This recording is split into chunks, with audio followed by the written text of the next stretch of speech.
Okay, can we get started? Online students, please confirm. Am I audible to you? Just confirm. Am I audible to you? And then we'll get started. Perfect.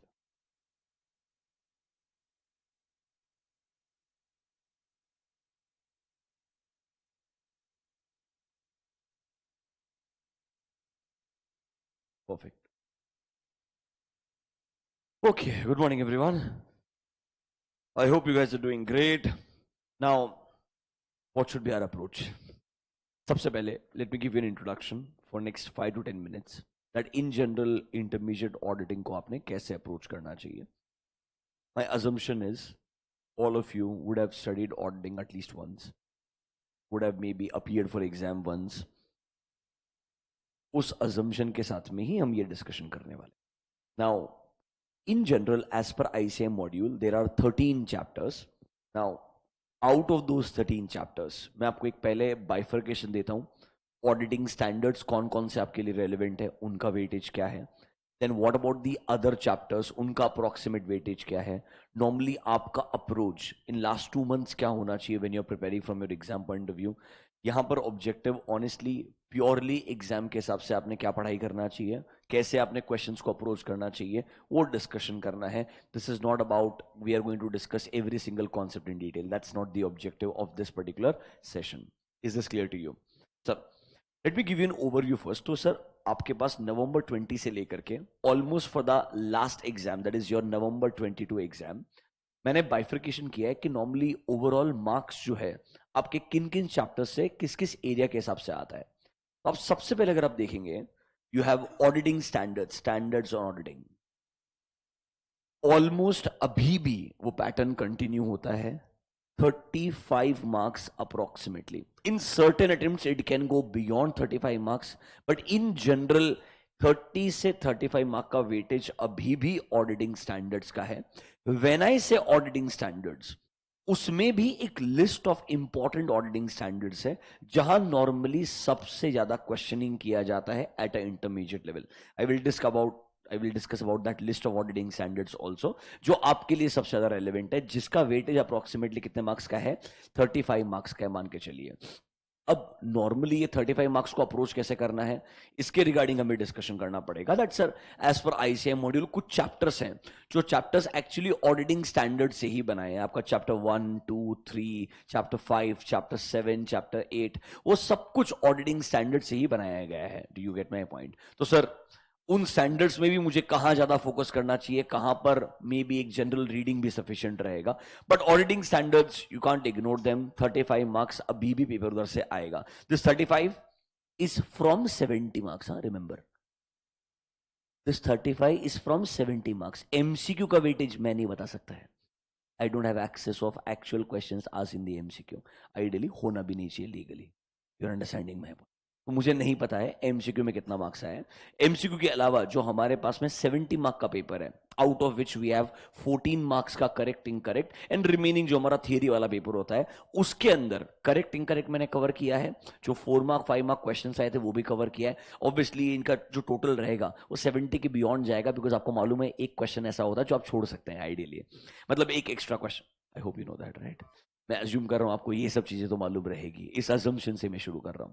तो कैसे भी कर लीजिए, 70 में से 35 marks, मतलब अभी भी 50% वेटेज जो है वो ऑडिटिंग स्टैंडर्ड्स का है. उसके बाद में अगर मैं ऑडिटिंग स्टैंडर्ड्स को साइड में कर दूं, तो मेरे पास में आता है a chapter like company audit. Company audit के साथ में मैं कारो इंक्लूड कर रहा हूं, योर कारो 2020. इसका वेटेज अप्रोक्सीमेटली एक 10 to 15 मार्क्स है. बहुत एक्सेप्शनल एग्जाम्स होते हैं जहां पर इस चैप्टर से 20 मार्क का पेपर आ गया. अदरवाइज नॉर्मली एक 10 से 15 मार्क के बीच में आप मान के चलिए. मिनिमम 10 मार्क्स के क्वेश्चंस आपको देखने को मिलेंगे. It can be 1 or 2 extra questions depending upon the attempt ideally, but एक 10 से 15 मार्क का वेटेज आप मान के चलिए कंपनी ऑडिट का रहने वाला है. I am talking about again 70 marks में से. एमसीक्यू के बारे में मैं किसी भी चैप्टर पे कमेंट नहीं कर पाऊंगा. मैं एमसीक्यू के केस में अज्यूम करता हूं आपका पूरा अंडरस्टैंडिंग होना चाहिए सिलेबस का, उसके बेसिस के ऊपर ही एमसीक्यू क्वेश्चंस बनाए जाते हैं.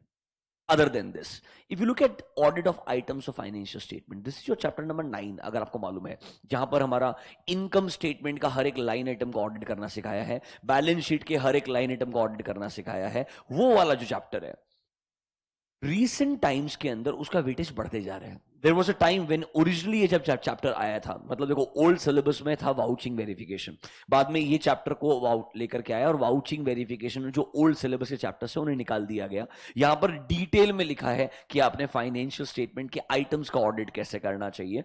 इसका weightage almost attempt bye attempt आप नोटिस करेंगे बढ़ते जा रहा है. मतलब few attempts it was very less, मतलब 6 मार्क या इवन एक आध क्वेश्चन ही आता था, बट अब ऑलमोस्ट कंसिस्टेंटली आपको 10 से 12 मार्क के क्वेश्चंस देखने को मिलते हैं. इस चैप्टर में एक प्रॉब्लम है, क्वेश्चन ना बहुत डेंजरस आता है.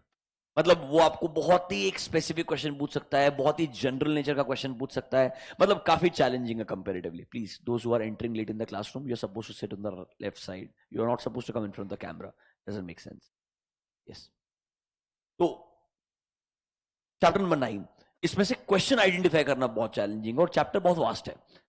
इसके भी कुछ ट्रिक्स हैं कि असर्शन का बेसिक मीनिंग आना चाहिए, इन जनरल स्पेसिफिक क्वेश्चंस क्या आ सकते हैं वो मेरे को लिस्ट पता होनी चाहिए, क्योंकि वो क्वेश्चंस ऐसे काफी बार रिपीट करता है. मतलब ऐसा नहीं है कि एक भी क्वेश्चन समझ में नहीं आएगा, या एक आध क्वेश्चन चैलेंजिंग हो सकता है, बाकी सारा प्रिडिक्टेबल होता है. आप जो आसानी से प्रिडिक्ट करके प्रिपेयर अकॉर्डिंगली कर सकते हो, if you really ask me. But again, इस चैप्टर को अप्रोच कैसे करना चाहिए ये हमको डिस्कस करना पड़ेगा. When I talk about chapter number 9, please remember एक नया प्रॉब्लम है. 2 अटेम्प्ट पहले आईसीआई ने शेड्यूल 3 के जो एडिशनल डिस्क्लोजर रिक्वायरमेंट्स थे वो उठाए और एज इट इज आपके सिलेबस में इंक्लूड कर दिए. शेड्यूल 3 के डिस्क्लोजर रिक्वायरमेंट हमेशा से थे, कुछ एडिशनल डिस्क्लोजर रिक्वायरमेंट्स इंक्लूड किए गए थे शेड्यूल 3 में, वो एज इट इज उन्होंने आपके सिलेबस के अंदर नोट्स बना बना करके ऐड करते गए और अब वो क्वेश्चन उसी पे पूछ रहा है. मतलब in every attempt you will see one question on that, मतलब कंपल्सरी आपको देखने को मिलेगा ही मिलेगा. तो उसके अंदर ना ऑडिटिंग वाला कोई पार्टी नहीं है, वो तो बोलता है शेड्यूल 3 का जो डिस्क्लोजर रिक्वायरमेंट है वो लिख के दे दे एज इट इज. मतलब उस चीज में बस मेरे को पता होना चाहिए कि भाई ये 10-12 ऐसे एरियाज हैं जिनका डिस्क्लोजर रिक्वायरमेंट मेरे सिलेबस में है, इसमें से कोई 1-2 क्वेश्चन आ सकता है, I need to be comfortable with that area. उस तरीके से आपको इस चैप्टर नंबर 9 को अप्रोच करना पड़ेगा. जब हम 9 में जाएंगे तो थोड़ा और डिटेल में डिस्कस करेंगे आपका मैकेनिज्म क्या होना चाहिए. बट हाँ, ऑलमोस्ट 10 मार्क का क्वेश्चन आपको इस चैप्टर से भी देखने को मिलने वाला है. This is our chapter number 9, that is audit of items of financial statements. Then we come to a chapter called as audit of different types of entities. That is chapter number 13. That is chapter number 13. यहां पर आपका cooperative society audit भी आएगा, यहां पर आपका government audit भी आएगा, यहां पर आपका याद हो मिसलिनियस सारे audits, audit of a cinema hall, audit of a club, audit of a hotel, LLP हो गया, मतलब लीजिंग कंपनी हो गया, you name it, everything is there. अच्छा बात, इसका वेटेज कंसिस्टेंटली वही 10 मार्क के आसपास है. कुछ कुछ अटेम्प्ट में रादर कम होते जा रहा है, ऐसा लग रहा है कि वो ऑलमोस्ट वहां से क्वेश्चन पूछना भूल जाते हैं, पेपर पूरा कंप्लीट हो जाता है. हमेशा आखिरी के क्वेश्चन के ही 1 या 2 पार्ट में ये चैप्टर मिलता है. It is clearly visible that they are done with all the paper in first 12 chapters.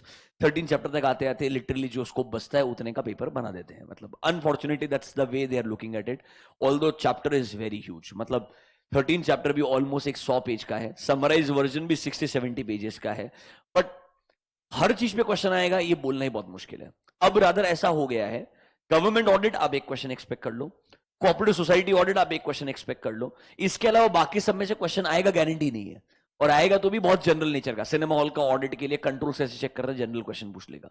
Problem है उधर आंसर लिखना पड़ेगा एज पर आईसीएम मॉड्यूल. उस जनरल क्वेश्चन का जनरल आंसर लिखना बहुत चैलेंजिंग है आइडियली. तो इस चैप्टर के लिए क्या अप्रोच होना चाहिए आपका हम डिस्कस करेंगे, पर यहां पर मैं आपको बहुत ज्यादा हेल्प नहीं कर पाऊंगा, बिकॉज इस चैप्टर में अल्टीमेटली वही लिखना पड़ेगा जो लिखा हुआ है. मतलब यहां पर कुछ समझाने का स्कोप नहीं है. जो 10 साल पहले इन्होंने सिनेमा हॉल के कंट्रोल चेक करने के लिए स्टेप्स लिखे थे आज भी सेम है, वो बदला ही नहीं है. एक्सपेक्टेड है होपफुली रिवाइज सिलेबस में they will read about what they had written 10 years back and they will change. You get my point. That is my chapter number 13. उसके बाद में 3 ऐसे चैप्टर्स हैं जो एक्चुअली में इंसान का पढ़ने का मन ही नहीं करता. एक है बैंक ऑडिट, सिर्फ एक क्वेश्चन आता है, ओनली 1 क्वेश्चन, समझ रहे हो मेरा बात, 4 मार्क के लिए, पर वो हमेशा आता है. अब वो 4 मार्क के लिए कभी कभी वो बैंक के बारे में एक्चुअली में बैंकिंग ऑडिट पूछता है, या बहुत बार होता है एनपीए क्या होता है उसके डेफिनेशन पे क्वेश्चन आ जाता है, आरबीआई के फंक्शन क्या उस पर क्वेश्चन आ जाता है. मतलब it's such a difficult scenario to actually think about it, मैं बैंक ऑडिट में क्या पढ़ूं when there is going to be only 1 question out of 50 pages. But yes, 4 mark का 5 मार्क का वेटेज है बैंक ऑडिट का। आप कंसिस्टेंटली देखेंगे हर पेपर में एक क्वेश्चन कंपल्सरी मिलेगा ही मिलेगा।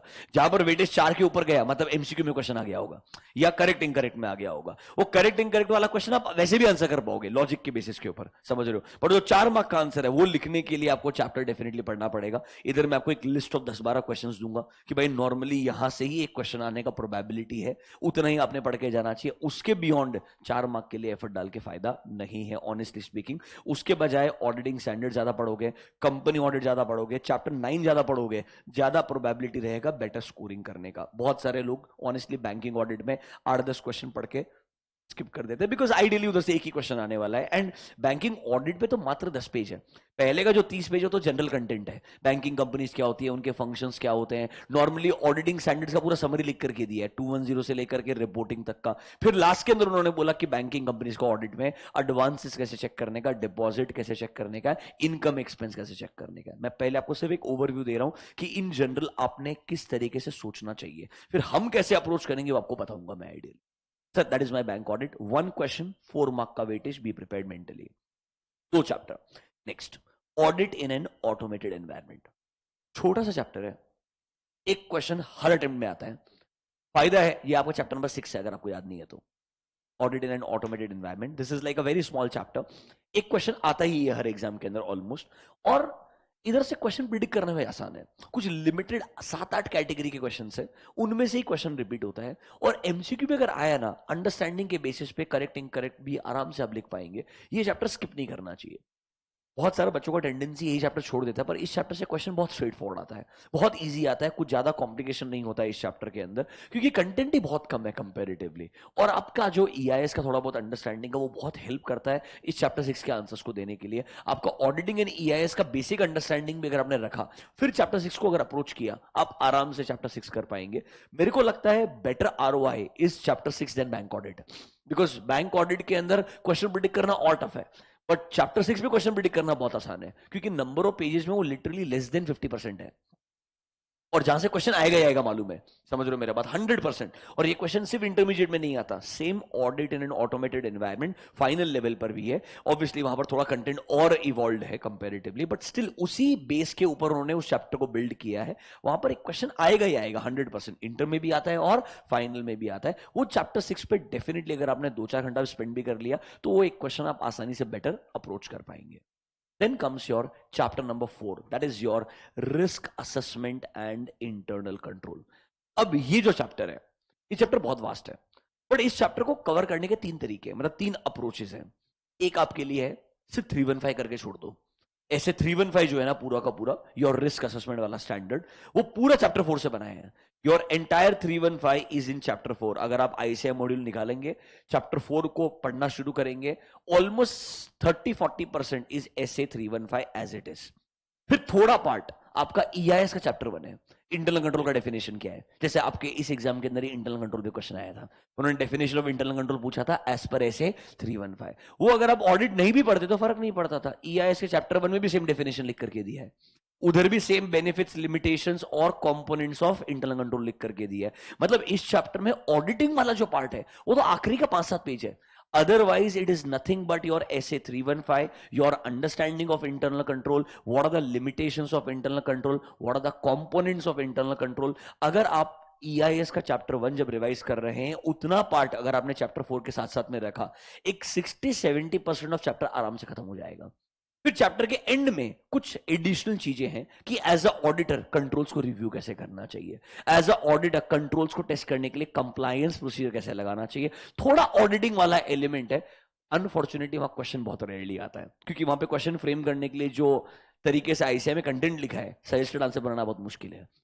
मेजोरिटी केस में फोकस रहेगा इंटरनल कंट्रोल वाले पार्ट पे क्वेश्चन आ जाए या 315 वाले पार्ट पे क्वेश्चन आ जाए। चैप्टर 4 वास्ट है, क्वेश्चन 100% हर पेपर में आता ही है, मतलब एक क्वेश्चन आपको कंट्रोल में मिलेगा ही मिलेगा। It is impossible to avoid this chapter, but smart तरीके से अप्रोच करो, 315 बराबर से समझ लो पूरा का पूरा, ईआईएस के अंदर कंट्रोल्स का अंडरस्टैंडिंग बराबर ले लो, तो भी आप उस क्वेश्चन को आराम से आंसर कर पाओगे। मेजोरिटी पेपर में कोई दिक्कत नहीं आएगा। हाँ, कुछ बहुत ही स्पेसिफिक क्वेश्चन आ गया कि भाई कंपोनेंट्स ऑफ इंटरनल कंट्रोल में कंट्रोल एनवायरमेंट लिख, 5 कंपोनेंट्स होते हैं, उसमें से जो पहला कंपोनेंट है कंट्रोल एनवायरनमेंट, उसको डिफाइन कर दो, ऐसा भी करते हैं वो कभी कभी, वो थोड़ा चैलेंजिंग हो सकता है, बट अगेन वो सेम चीज आपने ईएस में पढ़ा है, सेम चीज आपने ईएस में समराइज किया है, अगर आप वो भी अपना अंडरस्टैंडिंग बोरो करके लिख देंगे, गलत नहीं होता है, बिकॉज एक्चुअली में कंपोनेंट्स ऑफ इंटरनल कंट्रोल जो ईआईएस में और जो ऑडिट में दोनों 315 से आया है, ऐसा है 315 में, इवन ईआईएस में ऐसे 315 का रेफरेंस दिया हुआ है, जब डेफिनेशन लिखा है उन्होंने शुरुआत ही की है,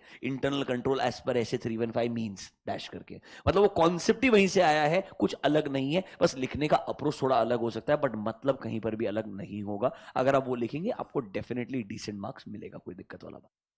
तो सर ये बेसिकली मेरे लिए एक ओवरऑल बाइफर्केशन हो गया, अगर मैं प्रैक्टिकली सोचूं मेरे को शुरुआत की तरह से करना चाहिए, if you ask me my approach, 35 marks auditing standards हैं, समझ रहे हो मेरा बात, बट सर यहां पर एक प्रॉब्लम है, ये सबसे ज्यादा पढ़े होंगे आपने, क्योंकि ऑलमोस्ट सबसे ज्यादा वेटेज है इसका, मतलब मेरा अजम्पशन है सबसे ज्यादा आपने ऑडिटिंग स्टैंडर्ड्स ही पढ़े होंगे, बिकॉज आइडियली एक इंसान नॉर्मली ऑडिट जब शुरू करता है ऑडिटिंग स्टैंडर्ड्स वाले पार्ट से ही शुरुआत करता है, because that's the base for any auditing syllabus ideally. तो सर वो 35% मार्क्स डिस्कशन करना चाहिए, बट मेरे को ऐसा लगता है उधर मेजोरिटी बच्चा कंफर्टेबल भी रहेगा कि भाई एंगेजमेंट टर्म्स क्या होता है, डॉक्यूमेंटेशन क्या होता है, इन जनरल आपको पता होगा। इन ऑडिटिंग स्टैंडर्ड्स में भी आपको कंफ्यूज नहीं होना है, मैं एक लिस्ट बना के आपको दे रहा हूं, ये स्टैंडर्ड्स है, मैं चाहूंगा आपके पास अगर नोटबुक है तो आप एक प्रॉपर लिस्ट बना लीजिए, ये जो लिस्ट दे रहा हूं अगर आपने इतना भी कर लिया, although this covers all majority part, इसके बियॉन्ड अगर आपके आपके सिलेबस में और भी स्टैंडर्ड्स है, 250 भी आपके सिलेबस में है, 610 भी आपके सिलेबस में है, बट नहीं किया तो चलेगा, ये स्टैंडर्ड्स आपको करने ही चाहिए, आपका पूरा 35 मार्क्स का पेपर इन स्टैंडर्ड्स के अराउंड ही रिवॉल्व करता है हमेशा। Quickly make a list. Online public, I would also request you to make a list of this.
Done?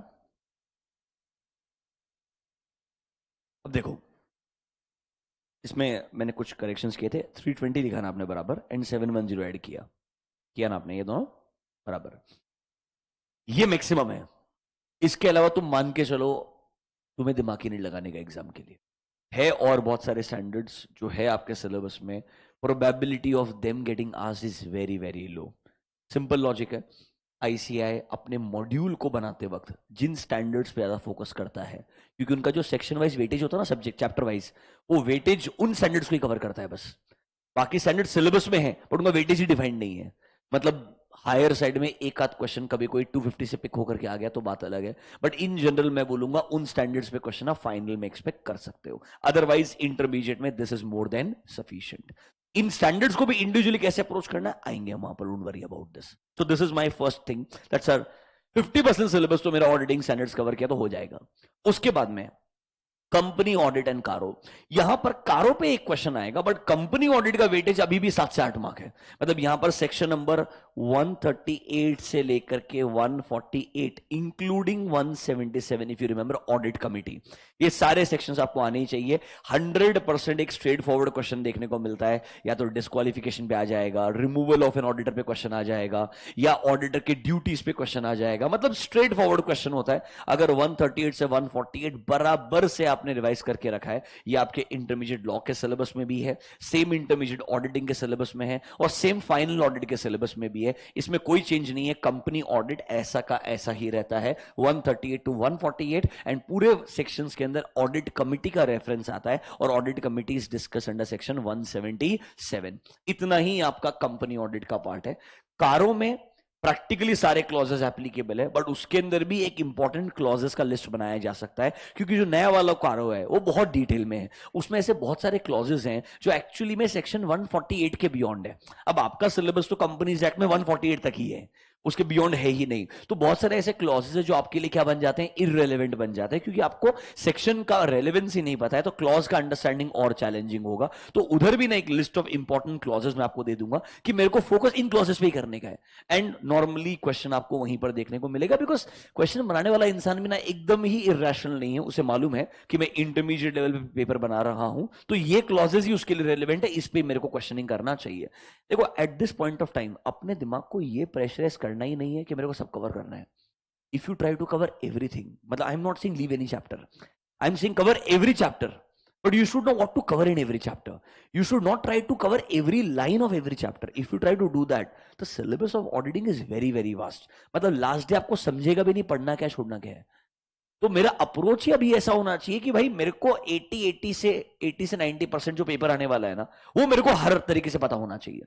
वो ही मेरा कांस्टेंट प्रिपरेशन होना चाहिए। मतलब ये जो मैं लिस्ट बना लूंगा हर चैप्टर के अंदर, हर स्टैंडर्ड में, यही चीज मुझे 4 या 5 बार पढ़ने का है, यही चीज मुझे 1 या 2 बार प्रैक्टिस करने का है। इतना तुम कंसिस्टेंटली कर दोगे, you will be through, don't worry about it.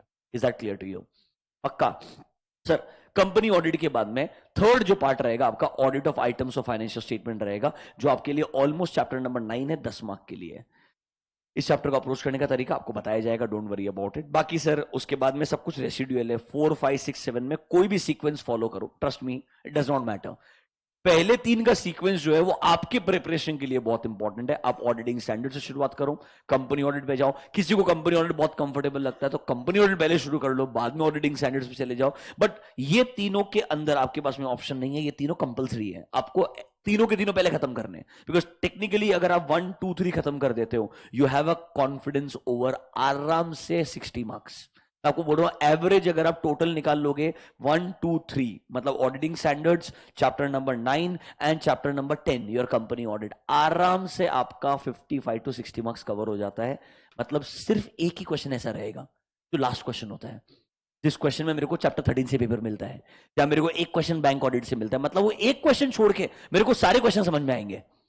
Are you understanding my point? So कभी कभी अप्रोच ऐसा भी होता है, वो एक क्वेश्चन के लिए मैं स्ट्रेस ही ना लगाऊं, क्योंकि एक क्वेश्चन तो मेरे को छोड़ना ही है। बट इसका मतलब ये नहीं आपने पूरा चैप्टर छोड़ के जाना है, क्योंकि एमसीक्यू करेक्ट इनकरेक्ट कुछ भी आ सकता है, and you don't want to lose it. तो मैं क्या बोल रहा हूं, उधर पढ़ना है बट थोड़ा स्मार्ट तरीके से पढ़ना है। बट पहले 3 में एफर्ट लगाया ना, तो एटलीस्ट साइकोलॉजिकली पेपर देखने के बाद ऐसा नहीं लगेगा मुझे कुछ नहीं आता है। एटलीस्ट पेपर देखने के बाद ये फीलिंग आएगा मेरे को हर क्वेश्चन में कुछ तो आता है, which is important to actually finish audit paper. Because अब क्या करते हैं वो, उन्होंने नंबर ऑफ क्वेश्चन बढ़ा दिए, 3 मार्क 3 मार्क के बहुत सारे क्वेश्चन देते हैं, और वो इतने सारे होते हैं एक पॉइंट का बच्चा खो ही जाता है कि कौन से चैप्टर से क्या आया था। It can become dangerous. That is why the approach, you need to play with your psychology also, that I need to feel very confident when I look at a paper that okay I understand start से लेके end तक majority चीजें। अब हम कैसे शुरुआत करने वाले हैं, मैंने आइडियली हर एक स्टैंडर्ड के लिए, हर एक चैप्टर के लिए कुछ एक नंबर ऑफ आवर्स डिफाइन किए, जो मेरे को लगता है इन जनरल रिवीजन के दौरान डिस्कशन करना चाहिए। एक रफली सब कुछ अगर हम करने का कवर करने का ट्राई करेंगे, मैंने ऐसे सब कुछ दैट मींस कुछ चैप्टर्स में ऐसा होगा मैं बताऊंगा कि भाई ये है, इसके अंदर 3 चीजें इंपॉर्टेंट है, ये 2 3 तेरे को समझना मुश्किल है, मैं एक्सप्लेन कर दूंगा तेरे को, और बाकी तेरे को क्या पढ़ने का है। कुछ चैप्टर्स में ऐसा होगा जो लास्ट के रेसिडुअल चैप्टर्स रहेंगे, और जो पहले वाले 3 पार्ट रहेंगे, ओवरऑल एक 40 आवर्स 40 टू 45 आवर्स का अगर आपने टाइम डिवोट किया सिंसियरली, तो मतलब मेरे को लगता है मेजर पार्ट एक बार के लिए कवर हो सकता है। अब how do we approach? This time I want to start with company audit, क्यों ऐसा आपको बोलता हूं? मैं आज तक कॉन्स्टेंटली ऑडिटिंग स्टैंडर्ड्स का रिवीजन बहुत बार लेते आया हूं, मतलब बहुत सारे ऑडिटिंग स्टैंडर्ड्स को मैंने इंडिविजुअली पार्ट में भी बराबर से रिवाइज करके अपलोड करके रखा है। मैं चाहता हूं हमेशा, पहली चीज मैं पहले भी ऐसे ही करता था कि अटेम्प्ट बाय अटेम्प्ट हर बार नया रिकॉर्ड करने का, कुछ ऐसा जिससे उन बच्चों को भी वो कंटेंट मिलते जाए जिनको आज तक वो चीज नहीं मिला जो मैंने पहले रिकॉर्ड नहीं किया है। तो मेरा ऑब्जेक्टिव है इस बार रेसिडुअल से शुरुआत करने का। I will start with company audit, जो मैंने आज तक एज ए रिवीजन सेशन के फॉर्म में कभी रिकॉर्ड नहीं किया है। फिर मैं उन ऑडिटिंग स्टैंडर्ड्स पे जाऊंगा जो मैंने आज तक कभी रिवाइज नहीं करवाए हैं। जो मैंने रिवाइज करवाए वो मेरे पास ऑलरेडी पड़ा है, समझ रहे हो मेरा बात? मेरे को लगता है वो एडिशनल चीज है जो आज तक बाहर नहीं आया है, मेरे को लगता है वो तुम्हारे लिए और रेलेवेंट रहेगा। अगेन स्टैंडर्ड डिस्कस करेंगे, स्टैंडर्ड में 4 क्वेश्चन आ सकते हैं, इधर मेरे को ये आंसर लिखने का है, इस पे क्वेश्चन क्या आता है 2 क्वेश्चन का एग्जाम्पल्स देख लेने का। इस स्टैंडर्ड के अंदर ये 4 क्वेश्चन है, इसमें 2 क्वेश्चन ऐसे आते हैं, मेरे को कैसे लिखना चाहिए, मेरे को एक आध क्वेश्चन का प्रैक्टिस हो जाना चाहिए। बाकी लिखवाने वाला काम रिवीजन में पॉसिबल नहीं है। यहां आपके पास बुक रहना चाहिए, आपके पास जो भी आईसीएम मॉड्यूल है बुक है, कोई दिक्कत वाला बात नहीं है। वट एवर इट इज, मेरा मॉड्यूल है तो भी कोई दिक्कत नहीं है, whatever it is same ही चीज रहने वाला है, जो अल्टीमेटली आईसीएम मॉड्यूल में वही पढ़ने वाले हैं, कुछ अलग पढ़ने वाले नहीं। We gonna start with company audit. Can we get started? ठीक है, हमारा पहला अप्रोच चैप्टर नंबर 10 रहेगा, that is company audit, section 138 to 148।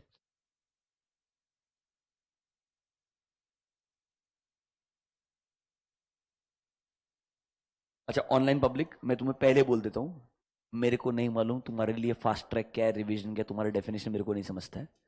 मेरे को पता है कि भाई मेरा अप्रोच ये है, समझ रहे हैं मेरा बात? मैं कंपनी ऑडिट से शुरू कर रहा हूँ, पहले वो डिस्कस करूंगा, फिर ऑडिटिंग स्टैंडर्ड्स पे जाऊंगा, फिर अदर चैप्टर्स पे जाऊंगा। ठीक है, ये मेरा अप्रोच रहने वाला है। कुछ अगर चेंज होगा तो मैं बता दूंगा। मेरा ट्राई और ऑब्जेक्टिव ये है कि भाई तेरे लिए मेजर एक बार डिस्कशन हो जाना चाहिए, तेरे को समझ जाना चाहिए इस सब्जेक्ट में मेरे को किधर से क्या पढ़ने का है। तो एक बार पढ़ के आया है तो ये तेरे लिए रेलेवेंट है, तूने एक बार भी नहीं पढ़ा है और तू सोच रहा है पहली बार सुनेगा और सब हो जाएगा, sorry, you are at fault. ठीक है, चलो let's start with chapter number 10।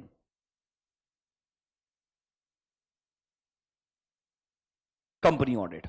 अब पहले एक ओवरव्यू देता हूं थोड़ा सा आपको मैं फटाफट से, उसके बाद में प्लीज कल से आपके पास मॉड्यूल बुक जो भी रहेगा लेके आइएगा, आपके खुद के समरी नोट्स रहेंगे जो भी रहेंगे लेके आइएगा। वापस से बता रहा हूं, जो भी आपके पास मटेरियल है जो आप रेफर करते आए हैं, अपने पास मटेरियल होना चाहिए। देखो किसी में भी ना 139 अलग नहीं लिखने वाले हैं, 139 वही लिखेंगे जो आईसीए मॉड्यूल में लिख करके दिया है, और आईसीए मॉड्यूल में भी वही लिखेंगे जो बेयर एक्ट में लिखा होगा, कुछ अलग नहीं होने वाला है। तो जो भी मटेरियल रहेगा अपने पास रेफर कीजिएगा, इंपॉर्टेंट वो है, क्योंकि मटेरियल नहीं रहा you will feel lost in the classroom. Same चीज ऑनलाइन पब्लिक, तुम लोग भी थोड़ा सा मटेरियल तुमने अपने हाथ में रखना चाहिए। सर टोटल लेक्चर्स क्या है, कितने घंटे के लेक्चर्स रहेंगे? 10 to 11 चलते जाएगा। क्वेश्चन पूछने के बजाय फोकस करो सुनने पे, समझ रहे हो मेरा बात? मैंने भी काउंट नहीं किया टोटल नंबर ऑफ लेक्चर कितने होने वाले हैं, समझ रहे हो मेरा बात? 40 घंटा मान के चलो, ठीक है। अब वो 40 लेक्चर्स में होता है या 25 में होता है? चलो let's start with company audit. अब क्या क्वेश्चन है, उनका गलती नहीं है अभी, इन जनरल दैट्स हाउ, उनको आस पास का हवा मिला है इन जनरल, तो उसकी गलती नहीं है बच्चे की बेचारे की। तो sir talking about section 138 to 148, जब मैं इनके बारे में बात करता हूं, सबसे पहले 138 इज फॉर इंटरनल ऑडिट,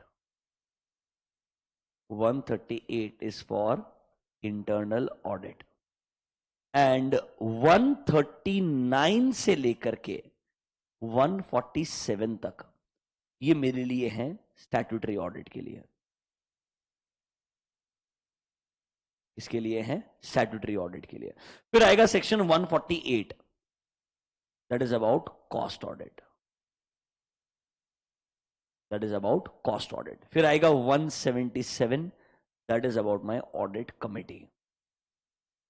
मतलब 138 इंटरनल ऑडिट हो गया, 139 से लेकर के 147 मेजर डिस्कशन स्टैट्यूटरी ऑडिट के अराउंड होगा, 148 कॉस्ट अकाउंट्स क्या होते हैं, कॉस्ट ऑडिट सबके लिए एप्लीकेबल है क्या, कॉस्ट ऑडिट के लिए एग्जम्पशन क्या दिए हैं, नॉर्मली उसके ऊपर डिस्कशन होगा इन सेक्शन 148। आपके सिलेबस में अगर आप मुझे एग्जाम पॉइंट ऑफ व्यू से पूछेंगे, सबसे ज्यादा इंपॉर्टेंट है स्टैट्यूटरी ऑडिट वाले सेक्शंस, ऐसा नहीं है इंटरनल ऑडिट में क्वेश्चन नहीं आया, बट एक्चुअली में कंपैरेटिवली बहुत कम आता है। मेजॉरिटी टाइम्स आप क्वेश्चंस एक्सपेक्ट कर सकते हैं 139 से लेकर 147 के बीच में। हम डिस्कशन भी वहीं से शुरू करेंगे, वहां पर सबसे ज्यादा प्रोबेबिलिटी है एग्जाम में क्वेश्चन आने का। यहां से आज पहला दिन ओवरव्यू था, कल से मैं आपको बता रहा हूं, डायरेक्टली मैं आपको बताऊंगा इधर इतना इतना इंपॉर्टेंट है। डिस्कशन पूरा एग्जाम के हिसाब से, कोई टाइम वेस्ट नहीं करने का अपने को। तुम अगर 1 घंटा भी डिवोट कर रहे हो मेरे साथ में, तुमको एवरीडे जाकर के मिलना चाहिए, भाई मैंने इतना पढ़ लिया है, फिर मैं खुद से एक बार रिवाइज कर लिया, I am just moving on. You get my point. आपका सिलेबस मूव करना चाहिए, ऐसा नहीं होना चाहिए you getting stuck. That's the objective. Let's start with section 139। It talks about appointment of an auditor. 139 talks about appointment of an auditor. अब सुनो मेरा बात, बिफोर आई स्टार्ट विद 139, आपको पता होना चाहिए that sir when I talk about statutory audit, हमारे पास ना एक फर्स्ट ऑडिटर हो सकता है,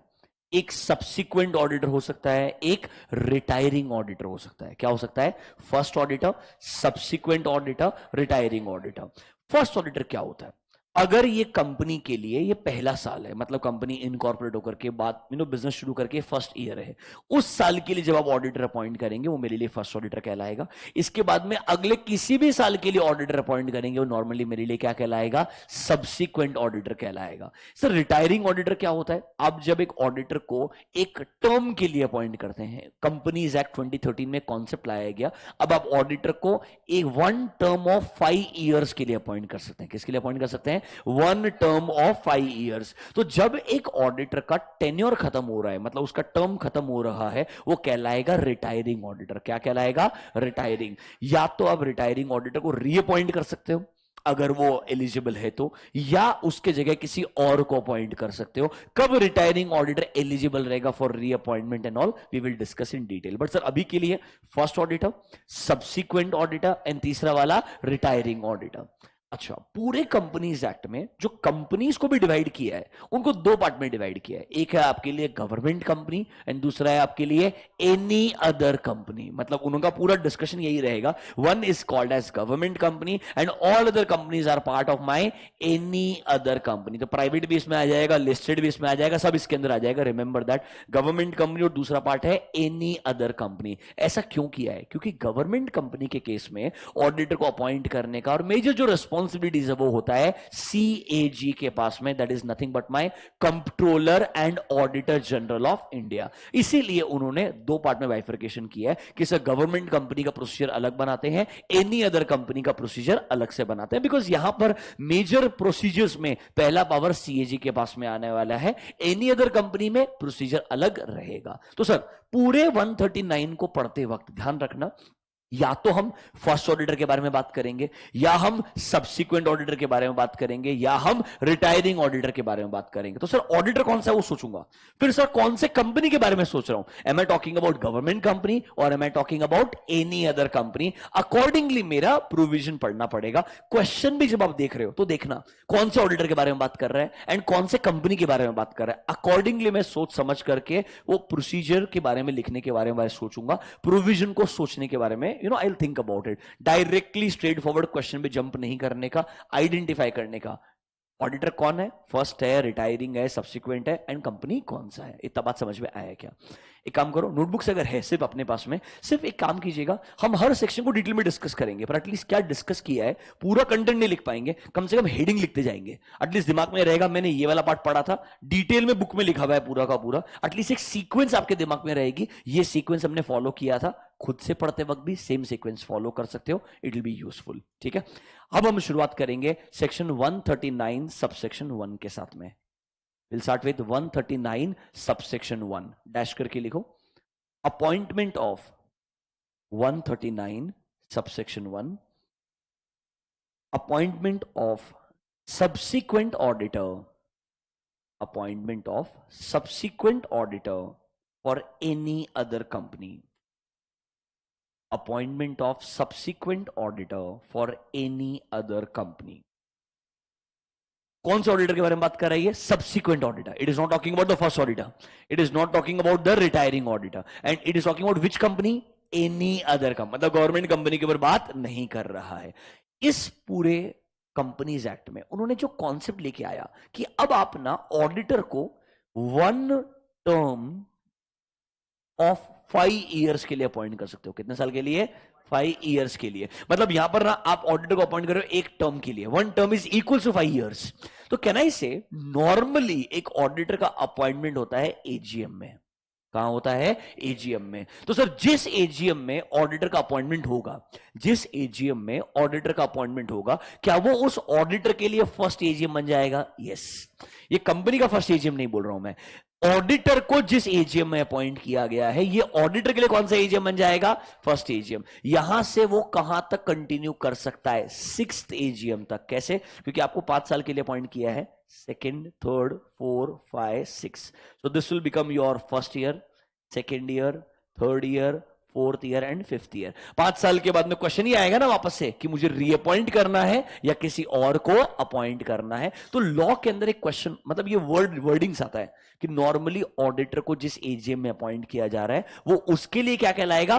फर्स्ट एजीएम। और वहां से कहां तक कंटिन्यू कर सकता है? 6th एजीएम तक। बीच में वो रिजाइन करना चाहे कर सकता है, उसका रिमूवल हो सकता है। रिमेंबर, रेजिग्नेशन, रिमूवल सब कुछ अलाउड है, वो अलग से 140 के अंदर पढ़ेंगे। But remember, in simple terms ये क्लियरली एम्फसाइज कर रहा है, जिस भी एजीएम में ऑडिटर को अपॉइंट किया जाएगा वो वहां से 6th एजीएम तक कंटिन्यू कर सकता है, because that will be his 1 term of 5 years. Is this clear to you? Rotation क्या है, कब एप्लीकेबल है, सब बताएंगे आपको। पहले थोड़ा basic understanding. 139(1) talks about subsequent auditor for which company? Any other company. तो सब सिंपल है, सब्सिक्वेंट ऑडिटर को जिस भी एजीएम में अपॉइंट करेंगे वो एजीएम उस ऑडिटर के लिए कहलाएगा फर्स्ट एजीएम, और वहां से कंटिन्यू कर सकता है till the conclusion of 6th AGM. उसके बाद में या तो उसका रीअपॉइंटमेंट होगा या किसी और का अपॉइंटमेंट होगा। क्या ये बेसिक अंडरस्टैंडिंग क्लियर है? ऑनलाइन पब्लिक समझ में आ रहा है आपको इतना? प्लीज कंफर्म कर दीजिए, are you able to follow what we are discussing?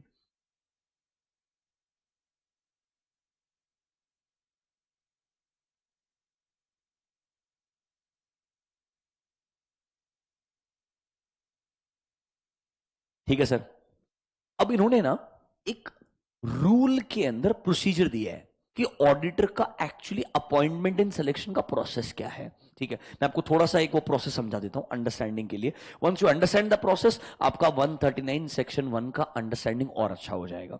Sir हम कौन से ऑडिटर के बारे में बात कर रहे हैं? We talking about subsequent auditor for which company? Any other company. अब देखो कैसा होता है, यहां पर ना कुछ केस हो सकता है, जैसे कि केस 1 कैन बी,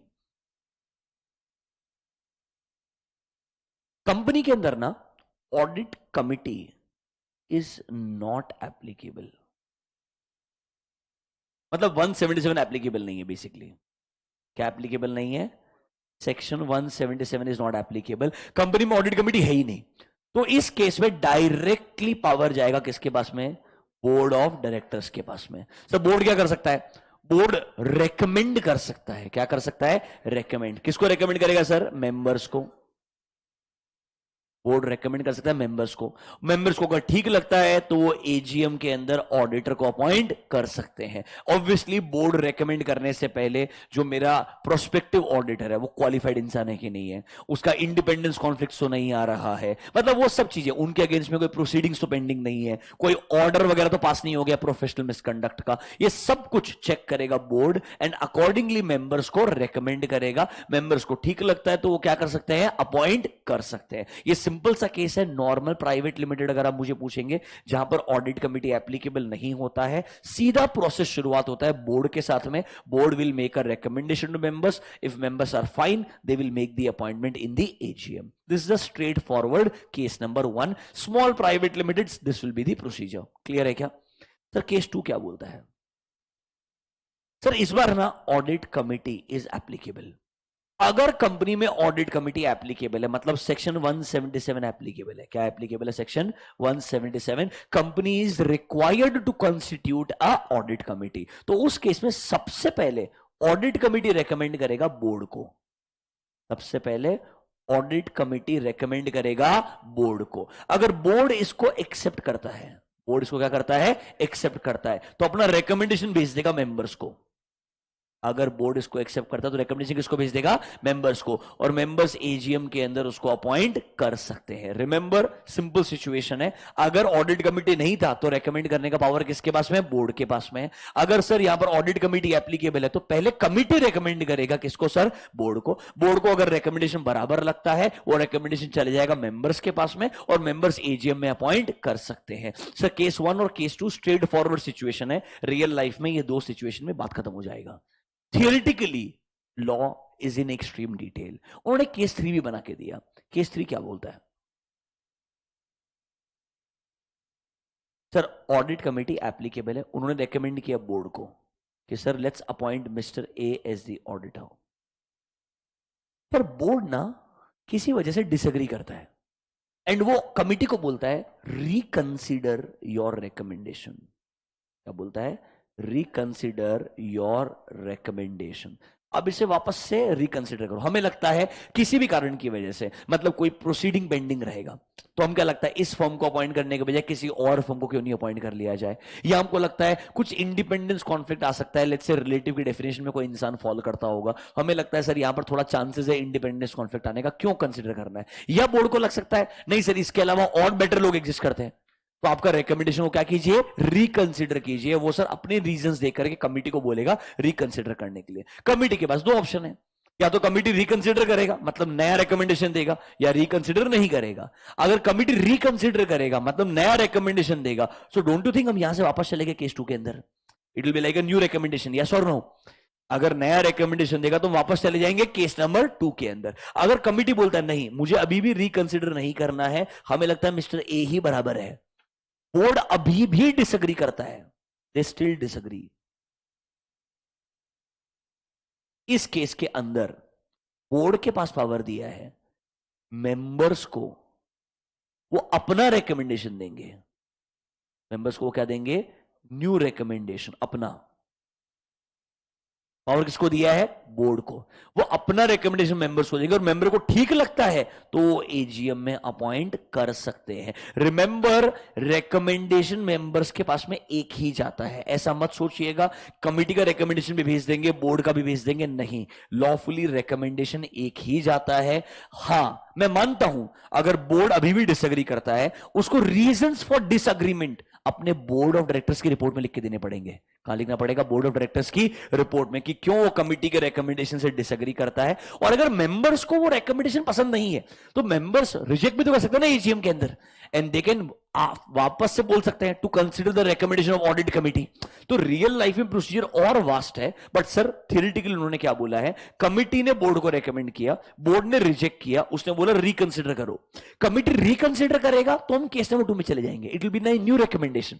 पर कमिटी रिकंसिडर नहीं कर रहा है, कमिटी अभी भी सेम रिकमेंडेशन बोल रहा है, बोर्ड अभी भी डिसएग्री करता है, तो कहना इसे इस केस में बोर्ड को अपना रिकमेंडेशन बना के देना पड़ेगा। किसको सर? मेंबर्स को। मेंबर्स का कॉल रहेगा उन्हें ये बोर्ड का रिकमेंडेशन एक्सेप्ट करना है या नहीं करना है। ये नॉर्मली प्रोसीजर होता है to appoint a subsequent auditor. Which auditor? Subsequent auditor. For which company? Any other company. हम गवर्नमेंट कंपनी के बारे में बात नहीं कर रहे हैं, we talking about all other companies other than government company. क्या आपको मैनर एंड प्रोसीजर समझ में आया क्या? सेक्शन 139 सबसेक्शन 1 इतना ही है, बस पता होना चाहिए सब्सिक्वेंट ऑडिटर को जिस एजीएम में अपॉइंट किया वो वहां से 6th एजीएम तक कंटिन्यू करेगा। प्रोसीजर क्या होता है सर? सिंपल, कमिटी है तो पहला रिकमेंडेशन कमिटी देगा, कमिटी नहीं है तो कौन देगा? बोर्ड देगा। सर रिमेंबर, रिकमेंडेशन के पहले उन्हें कंसीडर करना पड़ेगा कि भाई ये प्रोस्पेक्टिव ऑडिटर क्वालिफाइड है, या तो वो सीलिंग लिमिट होती है कुछ 20 का, वो लिमिट को क्रॉस नहीं हो रहा है उसका, वो एलिजिबल है कि नहीं है, कहीं इंडिपेंडेंस कॉन्फ्लिक्ट तो नहीं आ रहा है, उनके अगेंस्ट कोई ऑर्डर वगैरह तो पास नहीं हुआ है, ये सब सोच समझ करके रिकमेंडेशन दिया जाएगा। This is your procedure under 139 subsection 1। अब आपने कैसे पढ़ना चाहिए, पूरा एक ओवरव्यू हो गया। आपने, आपके पास जो भी मॉड्यूल्स रहेंगे, आईसीएम मॉड्यूल है, क्लास के नोट्स रहेंगे, वट एवर इट इज, आपके पास पूरा डिटेल कंटेंट लिखा हुआ रहेगा। आपने सिर्फ ऐसे पढ़ के फायदा नहीं है। Once this understanding is done, you should go through every line once कि एग्जैक्टली क्या लिखा हुआ है। तो आप क्या कर सकते हो, इधर आ सकते हैं फटाफट से। ये अपने केस में 139 सबसेक्शन 1 है, फटाफट से क्विकली रीड कर लीजिए। देखो sir, it provides that every company at the first AGM, appoint an individual or firm as an auditor who shall hold the office till the conclusion of that meeting, till the conclusion of 6th AGM, and thereafter till the conclusion of every 6th AGM. मतलब उसके आगे भी वो continue किया जा सकता है अगर वो एलिजिबल रहेगा. मतलब फर्स्ट AGM से कहां तक कंटिन्यू करेगा? 6th AGM में. अपने बुक्स में ये पेज नंबर 10.3 पे है. Next, what is the manner and procedure for selection and appointment of an auditor? Sir same चीज, पूरा प्रोसीजर यहां से लिखा हुआ है, देखो यहां से पढ़ो पॉइंट नंबर 4 से. If the company is not required to constitute an audit committee, board shall consider and recommend. या तो एक इंडिविजुअल को रेकमेंड करेगा या एक फर्म को रेकमेंड करेगा. किसको रेकमेंड किया जाएगा? मेंबर्स को. कहां पर सर? इन दी एजीएम. सर केस नंबर 1 है ये हमारा स्ट्रेट फॉरवर्ड. नंबर 2 देखो, अगर company is required to constitute audit committee, तो कहने से पहले कमिटी रेकमेंड करेगा sir name to the board, yes और नो. अगर बोर्ड अग्री करता है तो क्या वो फर्दर रिकमेंडेशन भेज देगा मेंबर्स को, और मेंबर्स अपॉइंट करेगा एजीएम में. क्या ये हमारा केस नंबर 2 है? पढ़ते जाइए आराम से, कोई दिक्कत नहीं. मतलब आपने बराबर एक बार रीड करके रखा ना. लेट द मास्क का question here, you can not go wrong. ध्यान रखना, सब्सिक्वेंट ऑडिटर का बात कर रहे हैं. किस कंपनी के लिए? एनी अदर कंपनी के लिए. प्रोसीजर क्या है समझ में आ गया. इधर ही प्रोसीजर डिटेल में लिख करके दिया है क्योंकि ये सबसे कॉमन ऑडिटर हो गया. अगर आप बोलेंगे गवर्नमेंट कंपनी का नंबर हटा दूं तो बाकी सारी कंपनी एनी अदर कंपनी है, और फर्स्ट ऑडिटर तो पहले साल अपॉइंट होगा, उसके बाद हर ऑडिटर कौन सा ऑडिटर कहलाएगा? सब्सिक्वेंट ऑडिटर कहलाएगा. कोई और ऑप्शन नहीं रहने वाला है. Is this clear to you? पक्का? देखो सर पॉइंट नंबर सी क्या बोलता है, अगर बोर्ड डिसएग्री करता है with the recommendation of committee, तो सर क्या वो उनको रेफर बैक कर सकता है कि आप इसको वापस से रिकंसिडर कीजिए? उसको अपने रीजंस देने पड़ेंगे कि क्यों वो डिसएग्री करता है, and they can ask you to revisit. आगे देखो, अगर committee after considering the reasons decides not to reconsider, मतलब सर कहना इसे एंड वो अभी तक सेम रिकमेंडेशन कंटिन्यू करना चाहते हैं और बोर्ड अभी भी क्या करता है? डिसएग्री करता है, तो सर बोर्ड को अपने रीजंस फॉर डिसएग्रीमेंट देने पड़ेंगे और अपना खुद का रिकमेंडेशन भेजना पड़ेगा. किसको सर? मेंबर्स को इन दी एजीएम. 139 सबसेक्शन 1 खत्म. मतलब अगर आप बराबर से अप्रोच करो, हर एक सबसेक्शन में क्या इंपॉर्टेंट है मेरे को पता होना चाहिए. प्रोसीजर पे क्वेश्चन आ सकता है, फर्स्ट एजीएम 6th एजीएम क्या होता है एमसीक्यू में आ सकता है, बस ये मेरे को मालूम होना चाहिए. Are you comfortable with this? Notebooks. Next, 139 subsection 5. 139 subsection 5. Subsequent auditor for a government company. Subsequent auditor for a government company. Subsequent auditor for a government company. अब सर यहां पर सबसे पहले ध्यान रखना, जब भी गवर्नमेंट कंपनी आएगा पावर किसके पास चले जाएगा? सीएजी के पास में. गवर्नमेंट कंपनी से केस में नॉर्मली ना टेंडर्स वगैरह इनवाइट करके उसके थ्रू ऑडिटर का अपॉइंटमेंट किया जाता है. कुछ कुछ केसेस में पैनल ऑफ ऑडिटर भी होता है कि ऑडिटर का एक पैनल बनाया जाता है बहुत सारे फर्म्स का, उनमें से ही ऑडिट फर्म को पिक करना पड़ता है. ये कैटेगरी ऑफ गवर्नमेंट एंटिटी पे डिपेंडेंट होता है. अब अगर मेरा पीएसयू बैंक्स वगैरह हो गया, पंजाब नेशनल बैंक हो गया, एसबीआई वगैरह हो गया, वहां आरबीआई ऐसा भी बोल सकता है कंपल्सरी जॉइंट ऑडिट होना चाहिए. क्या होना चाहिए? Compulsorily joint audit. Minimum 5 auditor चाहिए, 7 ऑडिटर चाहिए. मतलब सर गवर्नमेंट के केस के अंदर आपके रिक्वायरमेंट्स और बढ़ते जा सकते हैं और अलग से रेगुलेटर भी इंटरवीन कर सकता है. But generally for a government company control किसके पास में है? सीएजी के पास में. For a subsequent auditor CAG को टाइम पीरियड दिया है 180 डेज. कितना दिया है? 180 डेज. साल शुरू होने से 180 दिन के अंदर अंदर उनको ये सब्सिक्वेंट ऑडिटर अपॉइंट करना पड़ेगा. लाइन पढ़िए मेरे साथ में क्लियरली. सर द सीएजी, पहले तो गवर्नमेंट कंपनी का डेफिनेशन लिखा है वो आपको मालूम होगा, मैं अज्यूम कर रहा हूं.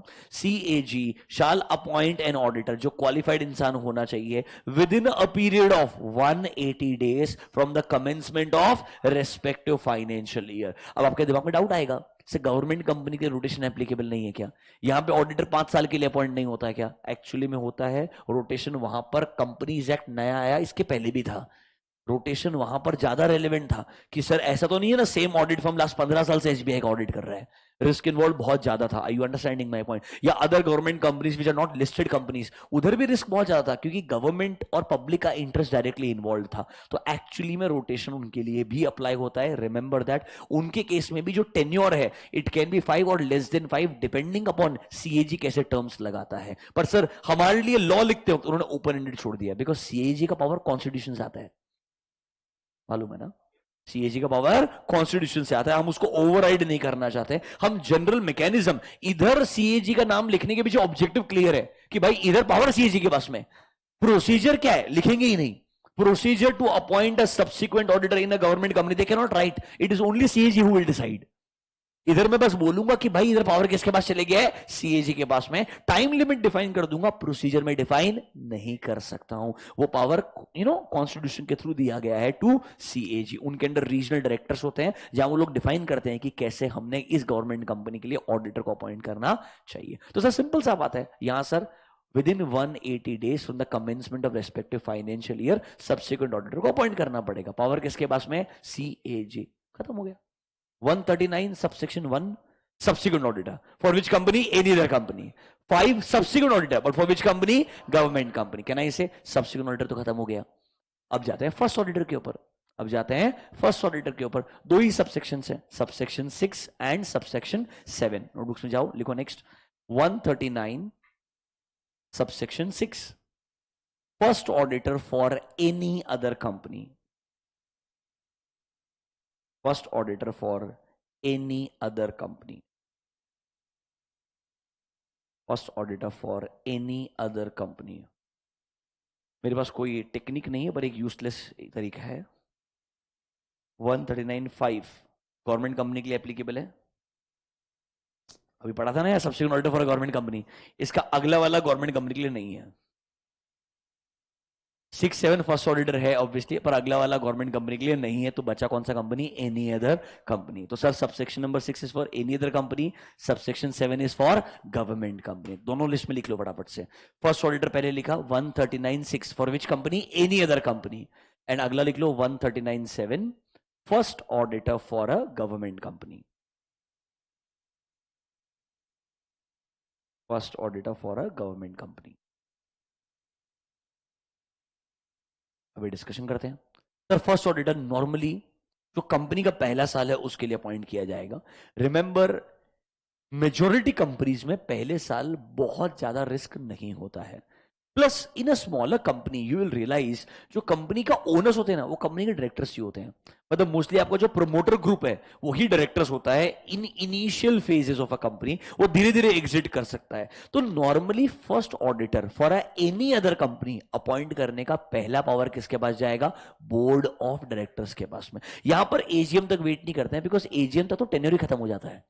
जैसे फर्स्ट एजीएम आएगा कंपनी का तब तक तो ऑडिटर का टेन्योर ही खत्म हो जाएगा. तो फर्स्ट ऑडिटर का नॉर्मली अपॉइंटमेंट करेगा board. Within how many days, board shall appoint within 30 days from the date of registration of the company. इधर वर्ड क्या है, date of registration of the company से 30 दिन के अंदर अंदर अपॉइंटमेंट करने का पावर किसको दिया है, बोर्ड को दिया है. एंड टेक्निकली जब एजीएम आएगा तब तक तो टेन्योर खत्म ही हो जाएगा इसका.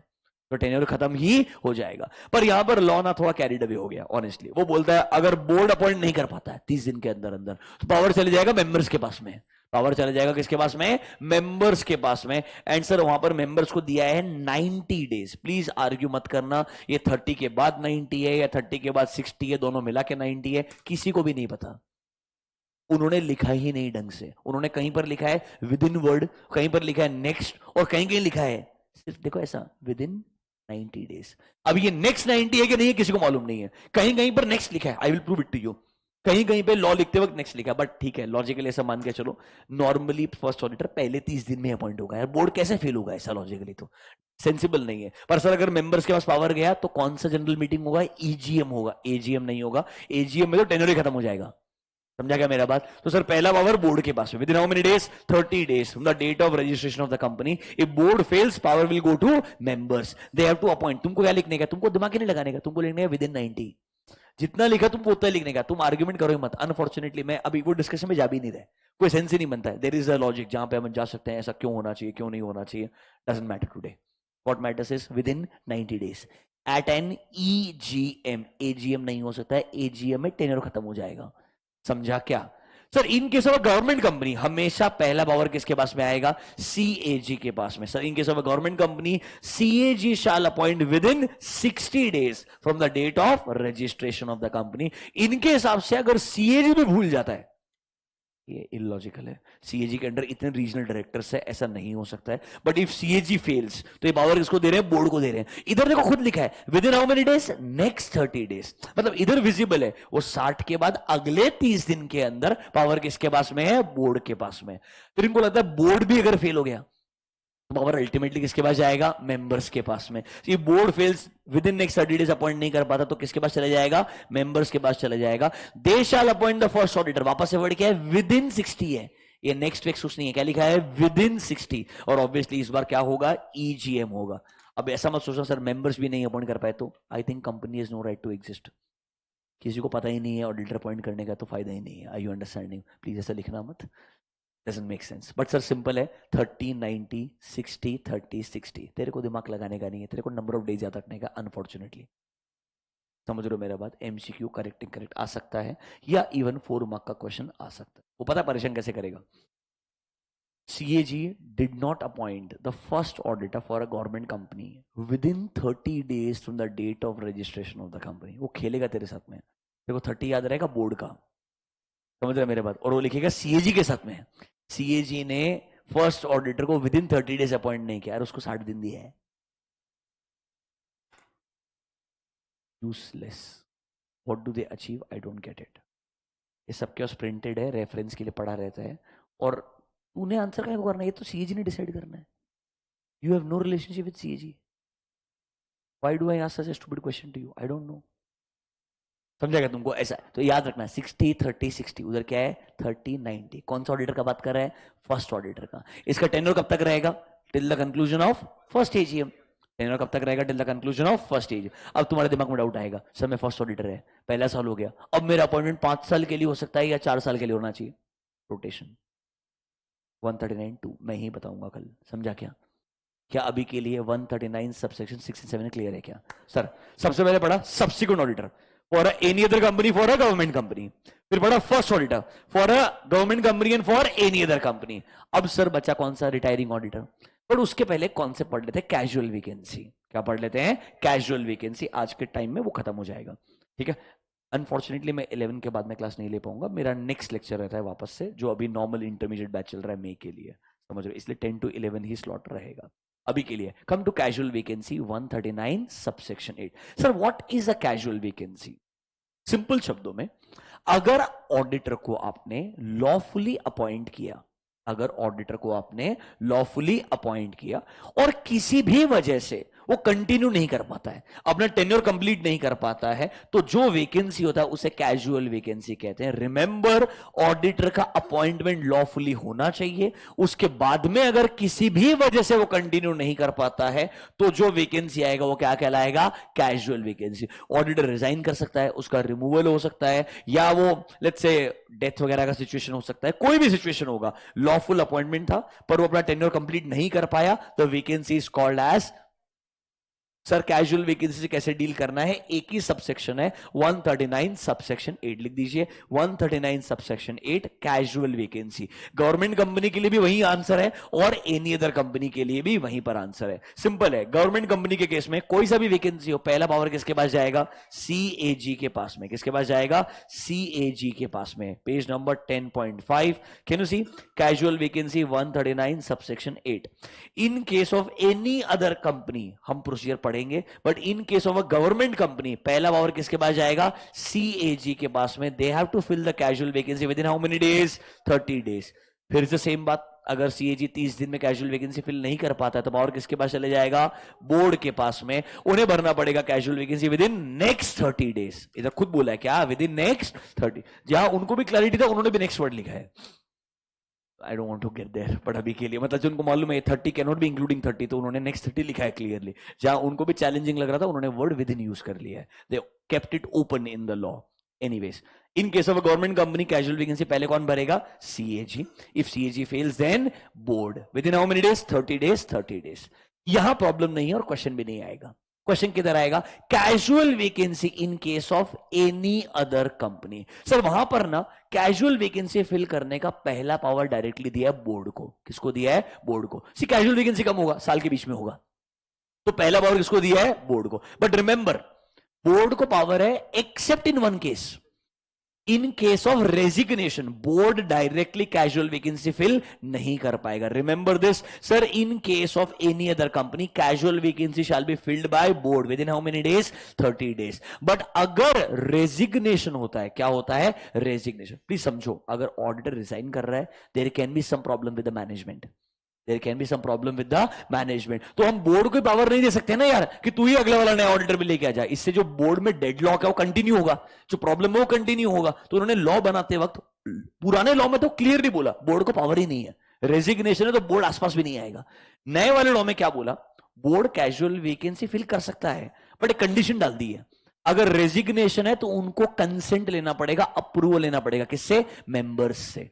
मेरा बात सुनना, अंडरस्टैंडिंग के लिए एक मजेदार चीज बता रहा हूं जो एक्चुअली में ढंग से नहीं लिखी है। इसका एक्चुअली बोलने का मतलब है, जब कैजुअल वैकेंसी होता है, एवरीवन ढंग से सुनना, वहां से 30 दिन के अंदर अंदर, मैं बात कर रहा हूं रेजिग्नेशन का, जब कैजुअल रेजिग्नेशन हुआ वहां से 30 दिन के अंदर अंदर बोर्ड ना रेकमेंड करता है। क्योंकि याद करो आप प्रोसीजर पढ़ के आए थे, subsequent auditor for any other company, this casual vacancy for any other company and this auditor is similar to subsequent auditor, it is not the first auditor for sure. तो यहां पर ना board directly casual vacancy fill नहीं कर सकता है, वो 30 days में क्या कर रहा है, रेकमेंड कर रहा है। फिर वो रेकमेंडेशन के ऊपर कंसेंट किसका चाहिए, मेंबर्स का चाहिए। किसमें चाहिए, जनरल मीटिंग के अंदर, एंड ऑब्वियसली ईजीएम ही होगा। अरे क्या होगा, ईजीएम। तो सर एक्चुअली में casual vacancy when there is a resignation fill कौन कर रहा है, मेंबर्स।